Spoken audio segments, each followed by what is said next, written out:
All right, everybody. We've got a very special interview for y'all this week because we have 3 very special guests. Returning to the show is Travis Gibb, Pete Riessett, and brand new to the show, Brian Wolf.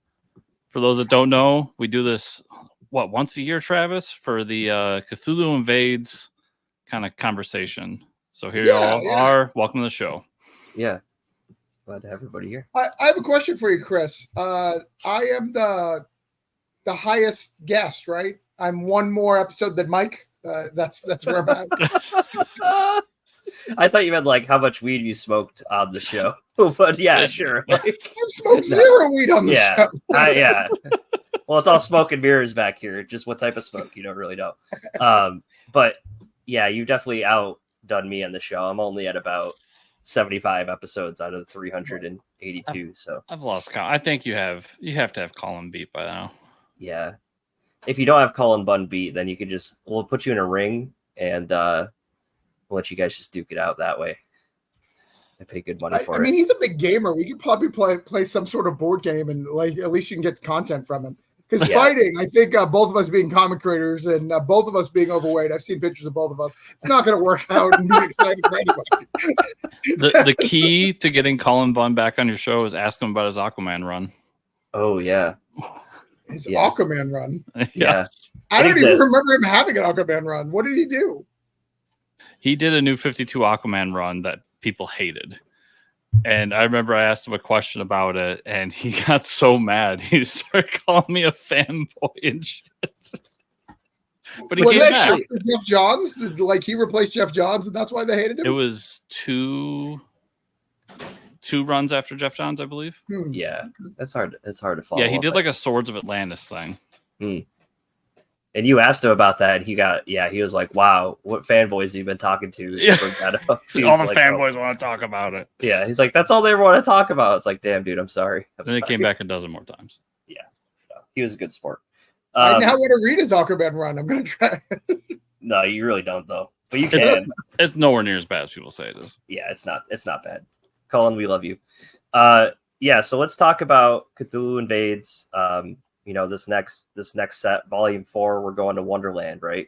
I'm sorry. Yeah, Wonderland. Going to Fairytales. No, Fairytales. Fairytales. So it's a little different, Mike. So what's different about this one compared to the other ones? The other ones had, because they're kind of like worlds, right? Wonderland's a world, Oz is a world, Neverland's a world. This isn't. So these are kind of more traditional anthologies. So they're one shots. There's no overarching story in it. So it's a little different in that respect.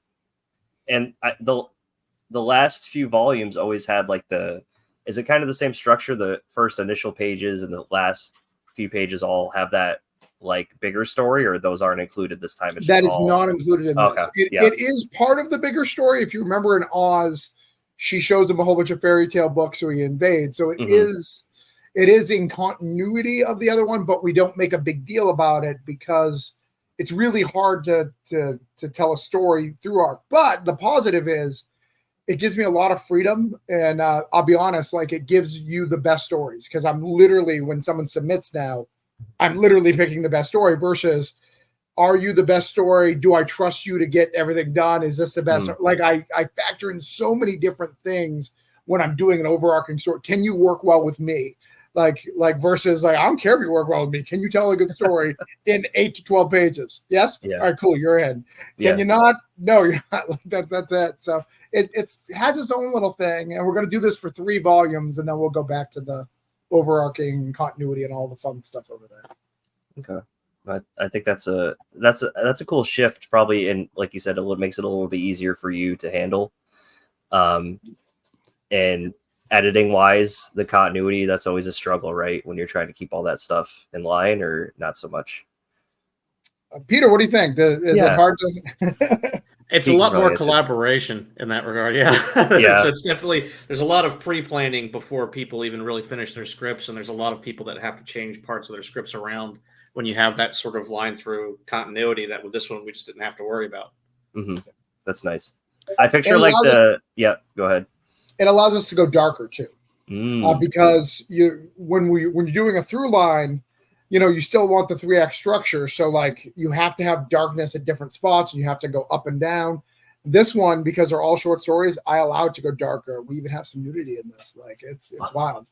Oh, he's gone. I know. Where's our not safe for work cover, right? Yeah. Where's the cheesecake cover, guys? Come on. Oh my god. Pat Shan's not on this book, so you can't. Yeah, we don't have Pat Shand here.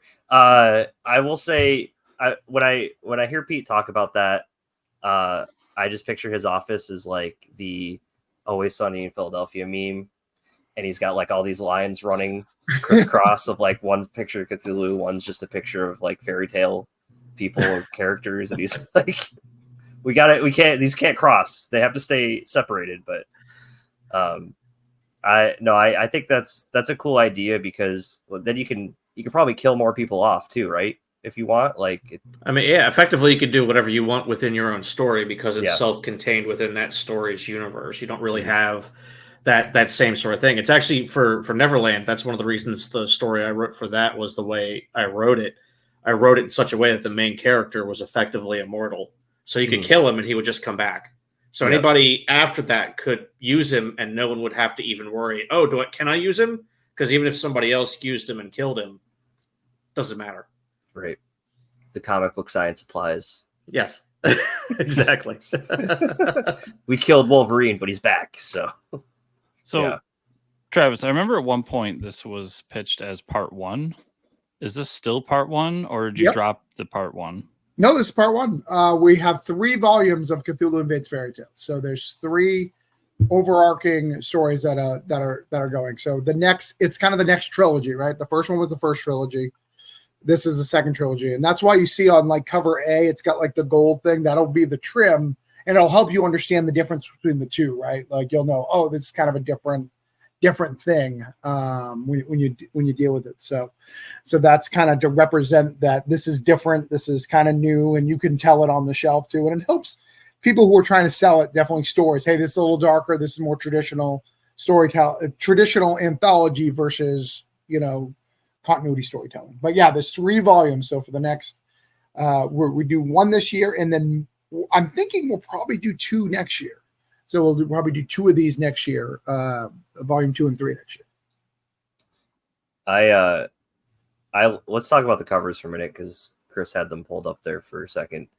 I'm a sucker for the hardcovers, but like all 3 of these covers are absolutely gorgeous this time. Yeah.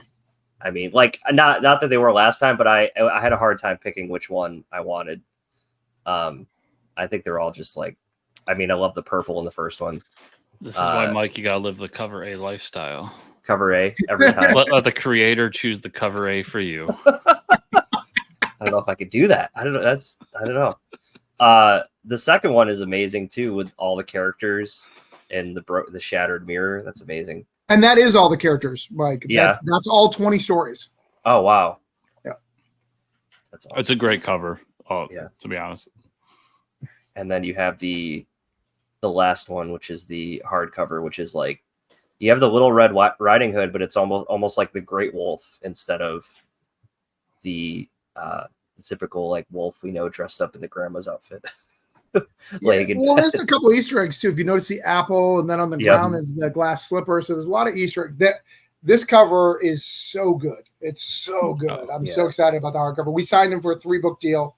He's going to do all 3 covers. Our cover A guy, Carmeline, he's going to do all 3 covers. So we'll only switch up cover B for new artists. But yeah, they're amazing. That's awesome. And I noticed for the hardcover, so I'm trying to do this in real time. For the other trilogy, you had a through line hardcover artist. Yes. And this is a new set of artists, right?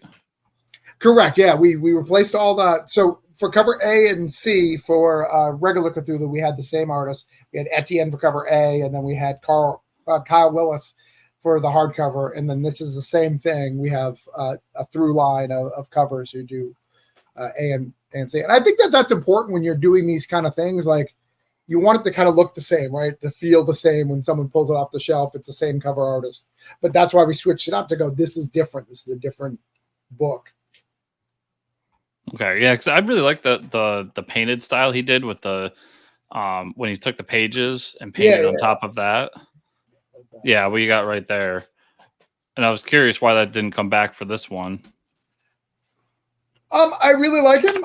Just giving him time. The guy's so busy and bigger than he is. We wanted to give him kind of a break, and I really like that painted style that guy's doing. Like, I really wanted.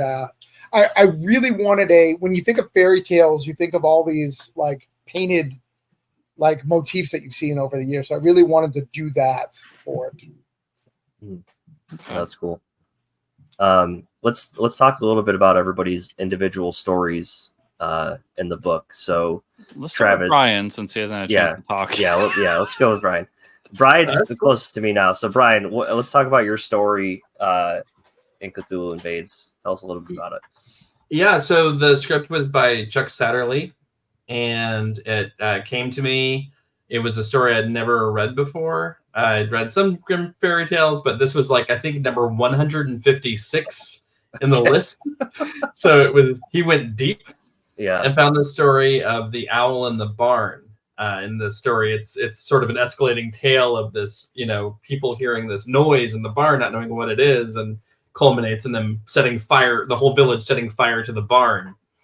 But then you add the Cthulhu mythos to that. And that's the story I got to draw. So it was a lot of fun. It's Germanic. It's in medieval Germania. It's the costumes, and it's just a lot of fun.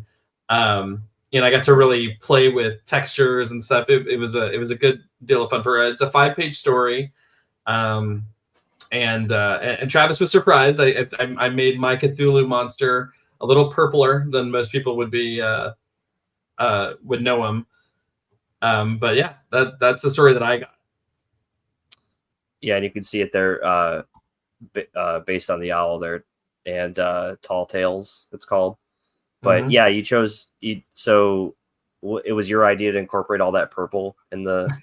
To me, the story, the H.P. Lovecraft story, The Color Out of Space. It's like, to me, it's this sort of purplish thing, and they sort of describe it that way. So to me, that's the color of the sort of Cthulhu mythos. I know he's always painted green, but that was how I kind of felt.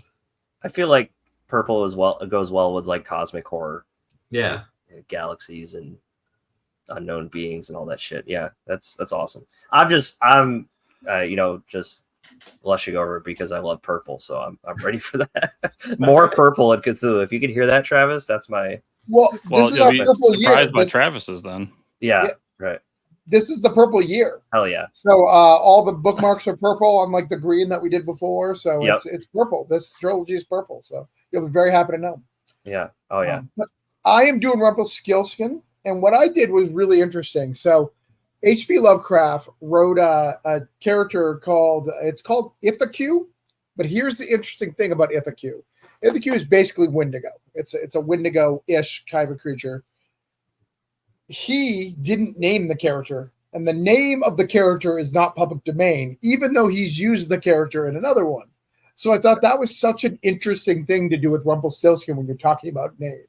So we have this character that I can't name because of IP laws that we go through, that is hunting, goes through the story of Rumpelstiltskin, just that it's a creature coming to hunt them, and Rumpelstiltskin makes a deal, and they try to figure out this name of this creature. That's awesome. He's got purple hair, Mike. Yeah, I see that. Yeah, I'm pretty pumped about that too. Yeah, I'm sensing a theme here, guys. This is great. That's Chris Madd. Chris Madd came back. Yeah. Like, Chris Madd did some really cool stuff. So it's good to have him back. Yeah, we'll talk about the those bookmarks and stuff later, because I did get one for myself. But yeah, Pete, what about your story? What do you got going on? All right, so I too actually kind of dug deep into the Grimwell a little bit. I'd remembered from kind of being younger and reading through a bunch of them, a story that translates out to effectively the 3 snake leaves. Okay. It's very kind of traditional Grimm. It's got, man, a princess, death, reanimation, betrayal, all sorts of stuff. And it was just really ripe for kind of, sticking a little Lovecraftian twist into. You'll also notice that the princess in my story is also wearing purple. Purple is another theme running through all of that. I see that in the photo. Yep. And so I kind of looked around for a bit. I decided I really liked Robbie Bragdon's art style and asked him to come and do the art for it. And because she wasn't attached to anybody else within this, I brought my daughter Emily in as the colorist on this one. And I cannot wait for people to see it, especially that last page. I'm in love with it. So. And can you just pronounce in German the title of your story for me? Oh, good Lord. I'm going to mispronounce it in German if you want. I wanted to put you on the spot for it. I was like, I have no. Die drei Schlagenblatter. Nice. Perfect. That was nowhere near aggressive enough. As a man of German heritage, I've got to call it out. It's that North Bavarian in me. Schlagenblatter. That's what you need to. I'm drinking water, not beer at the moment. So kind of. You have to act like you're pissed off about something. Yeah. That's listen to some really German poetry sometime. Love poetry. It's a beautiful language. Yeah, it's one of those things I love about this because it's such a very, very German story, straight down to the point where when you've translated it into English, whatever moral might have been there is kind of lost. It's just it's especially you just gotta look at it like, okay, all that just happened. Sure. Yeah. What did we learn from it? I don't think there's anything to take away from it. I'll say you guys talk about going deep into the Grimm fairy tales. I think that's the exciting part for me is I've never read all the tales. I mean, there's a lot of them, but we're not getting the ones. Well, we are getting. I'm sure we're getting some of the ones that everybody knows. Little Red Riding Hood and things like that. But I think it's kind of cool that we get to see those stories that not everybody knows. A little glimpse into that. That's exciting too. And as I'm like flipping through, trying to find each of your story to put up on here, like I'm seeing the ones that are on here, and like Travis, your wife Heather's doing Goldilocks and the Three Scares, which I think is really funny. And then there was one other that was the Ugly Elfling that Tom Levin's doing. That sounds really cool. There's just a lot of cool sounding stories here with great little images that you posted to advertise those stories. That's Spawn's Tom Levin, just for the record. Oh yeah, he wrote Spawn. Yeah, you don't know that he wrote Spawn because when he wrote Spawn, it was when Eric Larson and Todd McFarlane were doing it, so no one talked about the writing. So his Spawn run is unknown by everyone, even though tons of people read it. I do not want to be the guy that's writing Spawn the same time Todd was, because Todd will let everybody know that he's the guy writing Spawn. Right. Todd and Eric Larson, you lose. Yeah. Game over, man.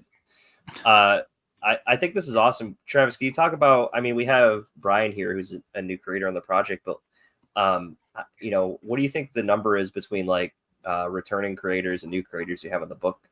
Oh, it's 75%. I actively did that. So cool. we took out as many as we could of other people. On the writer side, at least on artists, there's a lot of the same artists because I know them and trust them. So that's the case. But yeah, it's a lot of new creators. We've got Clay Adams. We've never had Clay Adams before. Let me kind of go through it real quick on my thing. Clay Adams is new. We've had Jack Holder. He's never been with us before, and he brought a whole new crew. We've got Nandor. Nandor is brand new. We got Brett Giuliano. He's brand new. Ed Davids is brand new. So all brand new creators coming into this thing. I wanted to kind of, again, it's a new trilogy. I want to start fresh. You start recycling the same people. Like I wanted something fresh and a lived opportunity. And it really upset people too. I get so many messages like, "Why wasn't I in this one?" I was like, "Well, you gotta expand. You gotta work with new people." Like, right. Yeah. And because your story in the last one sucked. That's why you're not here again. If you want to hire Chris to tell them that, he will do it. He'll gladly do it. I do want to call out one thing because you're setting the bar really high here, Travis. You say fans of Disney princesses, Shrek, and Once Upon a Time. Now, Travis, I don't know if you know this about Mike and myself, but Shrek to us is the greatest cinematic universe of all time. So will this hold up to the standards of the greatest cinematic universe ever created? And are you telling me I need to blast Smash Mouth when I'm reading it? Is the question. I mean, I was going to do that anyways, but yeah. Every book should be blasting Smash Mouth. It does make them all better. Yeah. That's just a daily event, Mike. Like, what are you talking about? Yeah, if you're reading superheroes, knowing they're all stars is really important. You guys don't just have it on repeat constantly? In my mind, yes. I think so. I think we dig in the well like Shrek of these crazy characters that you haven't seen in a long time. I think it's a lot of fun. We do have a lot of comedic, funny stuff in here, but again, it's kind of dark. You know, it's a little darker than everything. And then Once Upon a Time, I really love it just because now that I know that Once Upon a Time only exists because it was stolen from Fables and they don't want to pay the Fables, that makes it better to me. I know it shouldn't. I should be offended being a comic creator, but it just makes me laugh. Like, God damn it, Disney! Why do you do this? Yeah. I copied my homework, but just change it a little bit so they can't tell. Yeah.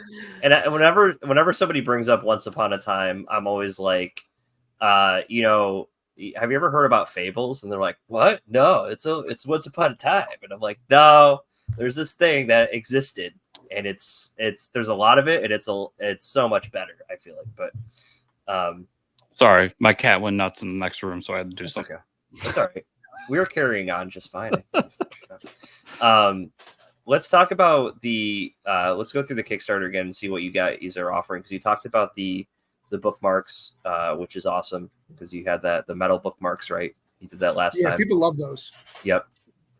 We have a variety of the covers, and we have different bookmarks with different characters. Obviously, you have Cthulhu on there, Red Riding Hood, Snow White, and Cinderella. I have to say that's a really cool reimagining of Cinderella. I get Elden Ring boss Cinderella is what that reminds me of, but it's really cool. I personally like the Red Riding Hood Cthulhu with not just the tentacles coming off, but just I was gonna say, well, you're a big tentacle guy over there. I love my hentai, so it gets right in there. The big tentacle guy. Yeah, that art is so unique, and that's another example of why this is so I would not. So one of the things that I do when I do a normal Cthulhu Invades is you've got to kind of have art that kind of vibes well with each other. You can't go too abstract, right? So you've got to kind of stay in the same vein. You can vary it up a little bit, but you can't go too one way or the other. Like Nandor's art is completely different than anything you would do. It wouldn't fit in a normal Cthulhu, but it'll fit in this one. So I think that those things are really, really cool. I did want to show you one thing on the stuff. You don't need to go over all the levels, but we have, and I can't believe it hasn't been bought. We are actually offering the cover art for the first time. Oh shit! Yeah, the cover of cover A is offered on the campaign, which is crazy that it's there. It's been bid on twice, but they always chicken out. They've chickened out twice. Really? 2 different people. That's like they're gonna come back at the end of the campaign and buy it. That's I think so. Yeah. I think so. Yeah. At least one of the two. Yeah. Yeah. So real quick, everybody. I think this is a first, Mike. Mm-hmm. But we have another guest joining us. Oh. Everybody, please welcome Ed Davis. Hey. Wow. Just in time to talk about your story. Oh, man. Look at that. What's going on, Ed? Oh, I am just trying to get my head straight. So, yeah. Came in, wanted to talk a little Cthulhu and not think about plumbing for a little bit of time in my life. Yeah, I hope the plumbing issues aren't too bad. You're not underwater right now or anything, but luckily it was all the front yard. So the front yard is a gooey, swampy mess, but the interior of the house and the garage are fine. But then came the bill, so it's like, man, gotta love that. I'm like. Let's promote your comic as much as possible. Let's do talk it. Comics and not plumbing. That'd be good. I'm all for that. Yeah. I'm sorry you're going through that right now. So we've had everybody here. I know it's your first time on the show, Ed. Mm-hmm. Let's talk about your story a little bit in Cthulhu Invades. Right. We'll just put you on the spot right away because you joined. And okay. Spotlight's on you, man. So what's it about? So my story is connecting the mythology of the Deep Ones to the Grimm's fairy tale of the fisherman and his wife. So if you've read The Fisherman and His Wife, the fisherman catches a fish, it's magical, it talks, and he lets it go, releases it, and he's, content to keep, to just move on with his day. And when he gets home, his wife is upset. She's saying, okay, how could you let such a magnificent creature go without getting something in return. And what she wants is wishes. And in the original Grimm's fairy tale, she makes one wish and then she wants more and she wants more and she wants more. Well, when I adapted this story, I thought I'm going to keep it to the same amount of wishes and follow the same streamline of how her wishes evolve.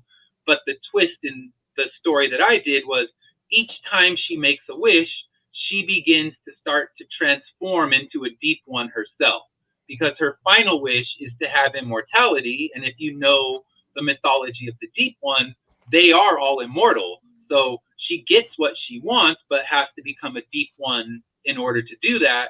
And it leaves our poor fisherman in just a messy place, because he's being hunted by deep ones, and his life is completely in turmoil because he could not tell his wife to stop making these wishes.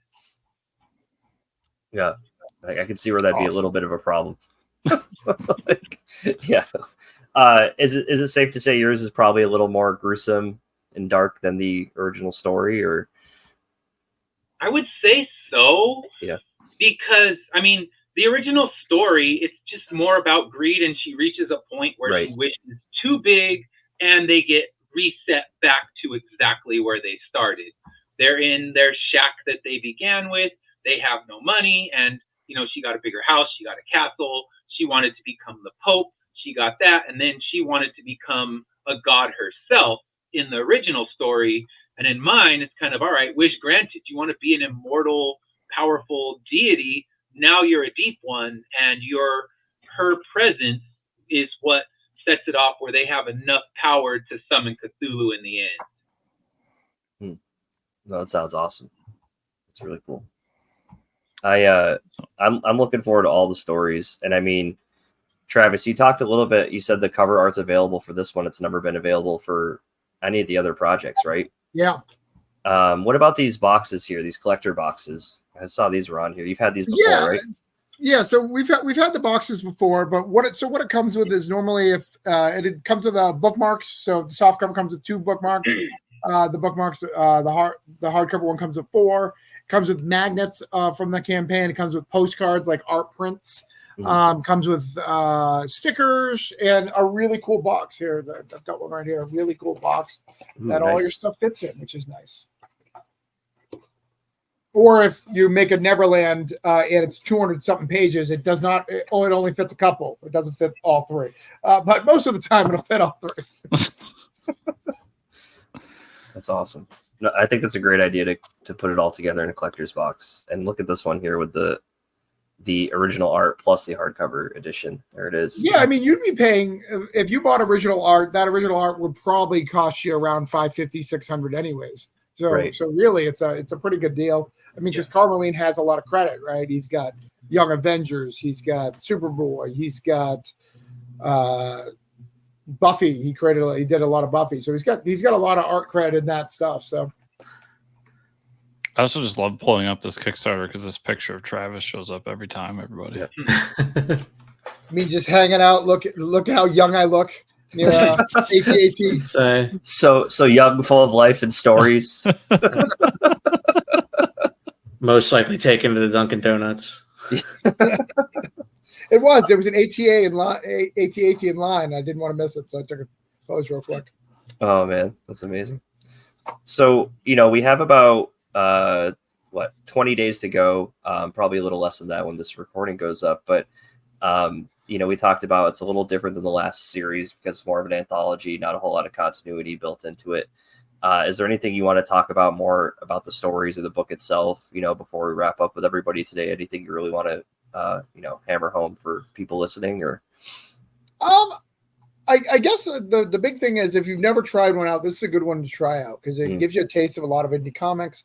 It gives you some fan favorites, Snow White, Cinderella, Red Riding Hood, Golok, Three Bears. But it doesn't, a lot of times when you say continuity, you feel you need them all, right? Like, nope. I need all these because I need to know the continuity. Even though you didn't, anybody who's read all 3 Cthulhu, you don't really need it, but it's nice to know, hey, Toto's still there. We don't mention that it's Toto, but Toto from the first book is in all 3 hanging out with Cthulhu. Right. Little things like that are fun, but not necessary. so I think that make it its own thing. And then I also think there's what's cool about it versus a normal one is we have all these expectations of Neverland and Oz and Wonderland because Disney's really made those things so popular. Mm-hmm. Where we're just taking snapshots, so we're showing you different kind of worlds. Or every world's kind of different in each one, which I think is neat. I think real quick about the campaign, there's no stretch goals that you're posing for this one, correct? Not currently, correct. But what you do have, and I always enjoy this when campaigns do this, but you do have milestone goals. Yeah. So we can pull those up if I can do things. There we go. There you go. So people that back are going to get a bunch of free comics go with it, including I can vouch for one of them, at least. August is a really great title. Although I'm sure the rest of them are too. Nice catch. Well, actually, if you refresh, we've crossed the 350 barrier. There should be one more in there. Oh, refresh, everybody. Real-time refresh. We're doing live refresh. Especially for you. I think Kid Cretaceous sounds like something up Chris's ballpark. Oh, it has a dinosaur in it. It's got a dinosaur sold. An Action Comics reference. Come on. Yeah, let's go. That's awesome. Yeah, this is a great idea. And you talked about this being the book itself being a good sampling of indie comics, but then you include these as well, other people's works, and I think that's always really cool to share that with others. Yeah, the only other thing that I would say that we're doing that's really cool is Brian Wolf, who's here. We're doing a crossover print with his book, Steel Victory. Yes. So it's very, very cool. It's right up your alley, Chris. It's go ahead, Brian. You explain. It's your book. Why am I explaining it? Yeah, it's a noir that takes place in a Super Sentai world. About 20 years after the last giant monsters left. And our main character is the ex-Red champion. He's now kind of a grizzled PI. And he starts investigating members of his own squad for a terrible crime that was committed. And I'm just like really close to my goal. It's a modest goal. I was, hoping to find an audience with this one. So working on that. So I've got 8 days left. I like create your own kaiju. Yeah, I got one taker so far, so hopefully they don't back out. Very cool. And this poster here is awesome. I was looking at this the other day, Brian. Yeah. And I do think it's a cool looking book. I literally, that came to me in a dream. So I woke up with that image. I drew that image and I said, I'm going to make a book out of this. That's cool. What I did. But there's a crossover of Cthulhu fighting that Sentai. I don't. Is it in your updates, Brian? Have you put it in your updates? I've got a big update coming tonight, and I didn't have it in there until now. It's in one of my updates, but it's a few back, so it'd be hard to find. But as this releases, though, so it'll be Wednesday, and everybody can check that out in the updates for Steel Victory. It'll be up there by then. And if you don't mind, not to add another, Ed Davis also is live for a couple more days. What do you got, Ed? I have Corruptor. I'll throw the link into the chat real quick. So I have Corruptor #2, which is a mini series that I'm doing based on a mafia hitman who takes a job he should have never taken, and because he decides to do one benevolent act, he's killed in that job, and immediately after his death, he's recruited by Hell, and they give him a choice: either corrupt souls for us and you start working for the devil, or you suffer an eternity in hell. So he decides to take the job, and he's now responsible for corrupting souls. But as he's doing these corruptions, he's approached by heaven, who wants to offer him another job. So both sides are fighting to give him a job because they're racing to gather souls before the world ends, because this is in a connected universe to my other story, Immortal Era, and both sides want as many souls as they can get because they know once the Immortal Era begins, all the portals to the afterlife are going to close up. So it's a connected universe, but either story can be read separately of the other, and you'll just miss little Easter eggs that I sprinkle throughout both stories. Is the other story in a collected edition yet? It is. There's that one's on issue 9, and I have a collection of issues 1 through 6. Very cool. And then real quick, I did find the poster that you guys were cool. promoting. Excellent. So after a click and I vent a little bit, here we go. Bam. Wow. There you go. Awesome. Yeah, that's Steel Victory, the main robot that's rusting in San Francisco Bay in my story, fighting the big guy. That's amazing. Yeah. Never have I wanted more of a Cthulhu Invades, like a Power Ranger. Rangers?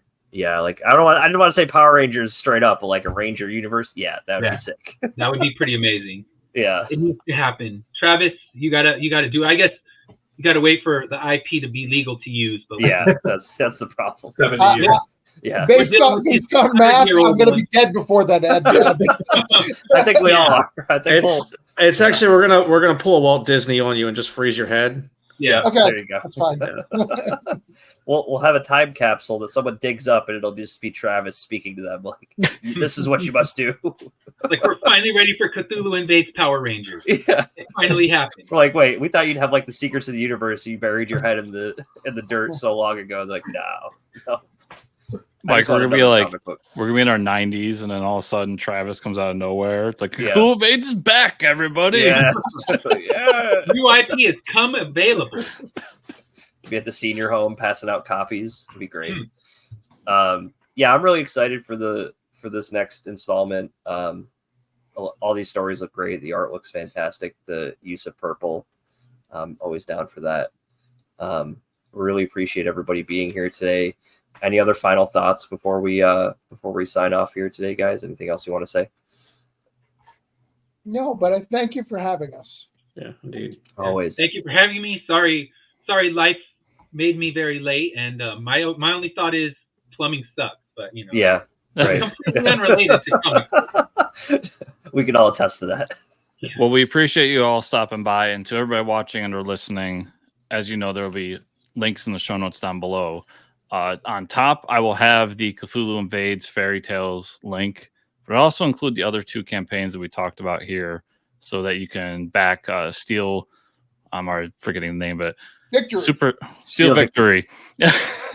So you can get that crossover poster. It looks really cool. I know I'm going to be getting one, and also Immortal Era Corruptor number 1 and 2 will be in that too. So you guys can all check those campaigns out. Brian, Pete, Travis, Ed, thank you so much for stopping by, and we can't wait for the next time you all stop by. Thanks, guys. Thank you.